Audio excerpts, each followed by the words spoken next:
Assalamualaikum warahmatullahi wabarakatuh. Perkenalkan, kami dari kelompok 3. Di sini kami akan memaparkan materi mengenai anggaran investasi. Video ini dibuat untuk menyelesaikan tugas dari mata kuliah penganggaran. Sebelum melangkah lebih lanjut, perkenalkan anggota kelompok kami yang pertama. Halo, Assalamualaikum. Perkenalkan, nama saya Triah Febriana. Halo, salam kenal. Saya Musfira. Halo, nama saya Dian Pahira. Hai, Assalamualaikum. Nama saya Alivia Aprilia. Halo, Assalamualaikum. Perkenalkan, nama saya Irene Immanuela Sumule. Assalamualaikum warahmatullahi wabarakatuh. Perkenalkan, saya Kurniati. Baiklah, langsung saja kita masuk dalam materi. Definisi anggaran investasi. Anggaran investasi adalah suatu perusahaan dalam suatu periode tertentu untuk membeli sejumlah barang yang akan digunakan di dalam proses produktif perusahaan di dalam jangka panjang. Ada beberapa ciri-ciri anggaran investasi. Yang pertama, dana yang dikeluarkan akan terkait untuk jangka panjang. Kedua, investasi memerlukan dana yang cukup besar. Ketiga, investasi yang dilakukan menyangkut harapan terhadap hasil penjualan. Yang keempat, kesalahan dalam mengambil keputusan akan berdampak dalam jangka panjang. Jenis-jenis investasi. 1. Investasi penggantian. 2. Investasi penambahan kapasitas. 3. Investasi penambahan jenis produk. 4. Investasi lain-lain. Selanjutnya, manfaat penganggaran modal. Untuk mengetahui kebutuhan dana yang lebih terperinci, karena dana yang terikat, jangka waktunya lebih dari 1 tahun. Kemudian, agar tidak terjadi over investment atau under investment. Selanjutnya, dapat lebih terperinci karena dana semakin banyak dan dalam jumlah yang semakin besar, dan mencegah terjadinya kesalahpahaman dalam decision making.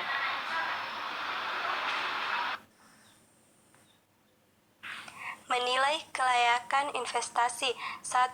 Metode payback period.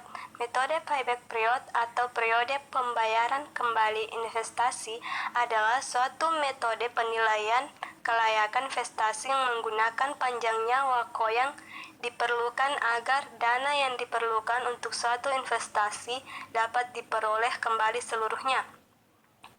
2. Metode present value. Metode present value atau nilai sekarang adalah metode penilaian investasi menggunakan price sheet yang telah didiskontokan atas dasar biaya modal yang diinginkan sebagai dasar penilaian investasi. 3. Metode accounting rate of return.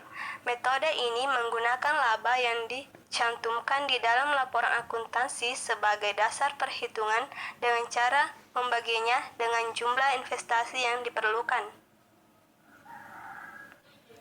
Payback period. Metode payback period merupakan metode yang paling sederhana dan paling mudah digunakan. Tetapi, metode ini memiliki beberapa kelemahan. Antara lain, yang pertama, metode ini mengabaikan nilai waktu dari uang atau time value of money.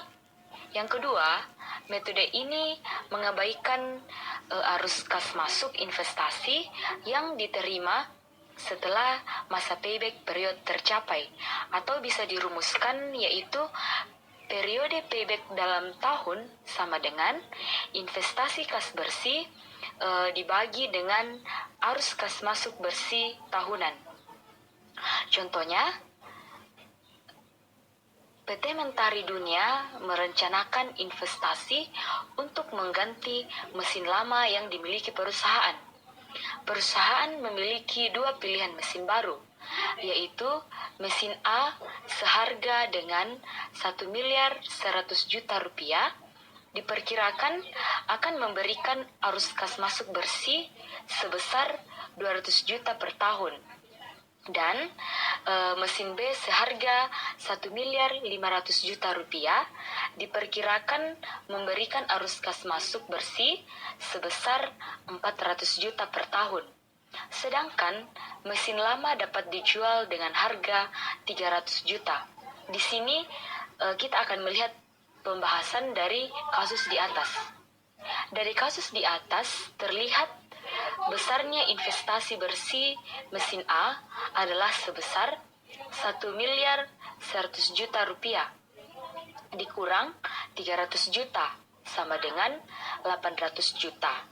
Dan besar investasi bersih mesin B sama dengan 1.500.000.000 rupiah dikurang dengan 300 juta sama dengan 1.200.000.000 rupiah. Maka payback period dalam tahun adalah untuk PP mesin A sama dengan 800 juta dibagi dengan 200 juta sama dengan 4 tahun. Kemudian PP mesin B sama dengan 1.200.000.000 rupiah dibagi dengan 4 miliar sama dengan 3 tahun. Jadi, pilihan yang diambil adalah mesin B karena memberikan waktu pengembalian yang lebih cepat. Present value.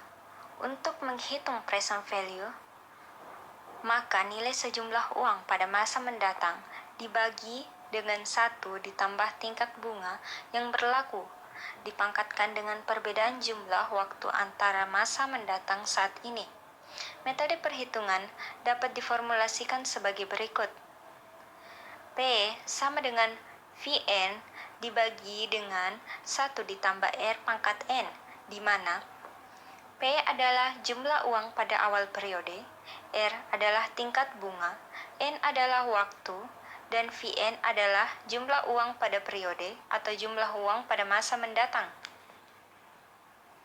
Adapun contohnya untuk mengenal lebih jauh present value adalah pada awal Januari 2009, PT Pelangi Nusa merencanakan membeli sebuah mesin yang penting bagi upaya peningkatan pendapatan perusahaan tersebut. Memiliki harga bersih sebesar 2.700.000.000 rupiah. Atas investasi tersebut, diperkirakan perusahaan memperoleh tingkat pengembalian bersih sebesar 1 miliar selama 4 tahun ke depan. Tingkat bunga yang berlaku di bank adalah sebesar 12% per tahun. Pertanyaannya, layakkah investasi atas mesin tersebut? Pembahasannya, akhir Desember 2012, P sama dengan 1 miliar dibagi 1 ditambah 0,12 pangkat 4 sama dengan 635.518.078,4.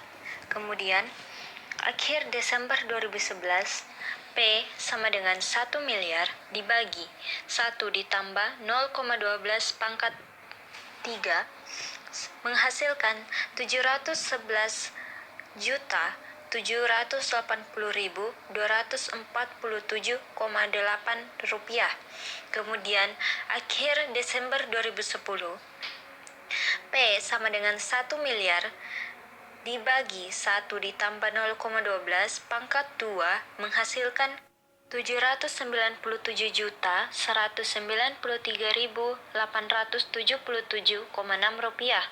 Kemudian akhir Desember 2009, P sama dengan 1 miliar dibagi dengan 1 ditambah 0,12 pangkat 1 menghasilkan 859.857.142,9. Sehingga total nilai sekarang pada awal Januari 2009 adalah 3.337.349.346,7 rupiah.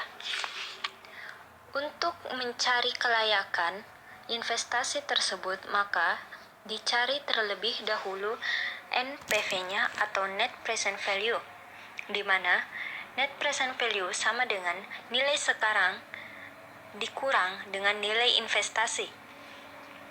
Nilai sekarang 3.349.346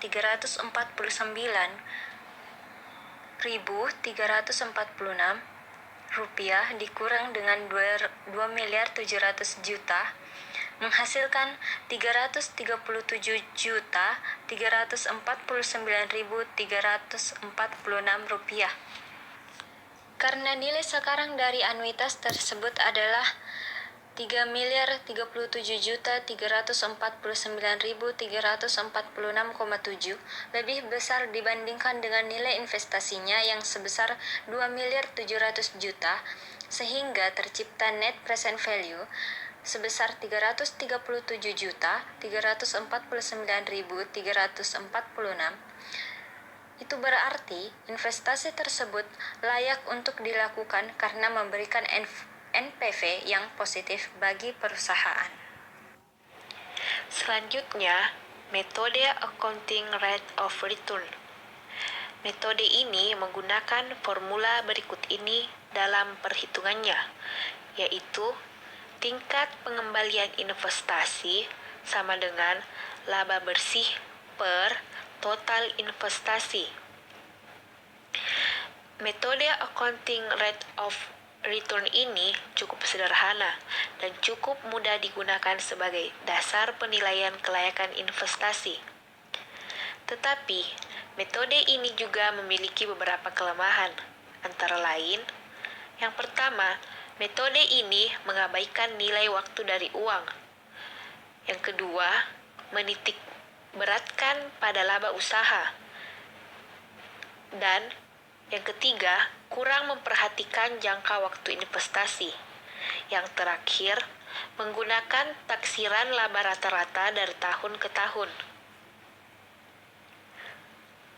Contoh, seperti yang terlihat pada layar,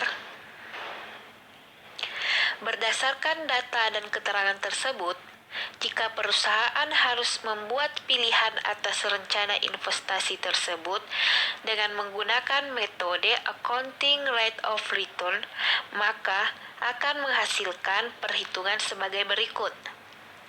Mesin A, tingkat pengembalian investasi sama dengan laba bersih per total investasi. Tingkat pengembalian investasi sama dengan 280 juta per 3.400.000.000 rupiah sama dengan 8,2%. Mesin B, tingkat pengembalian investasi sama dengan 360 juta rupiah per 3.600.000.000 rupiah sama dengan 10%. Nah, dari dua pilihan investasi tersebut, jelas bahwa investasi pada mesin B akan memberikan tingkat pengembalian investasi lebih tinggi, yaitu sebesar 10% dibandingkan dengan mesin A yang sebesar 8,2%. Karena itu, investasi pada mesin B dinilai lebih menguntungkan dibanding pada mesin A.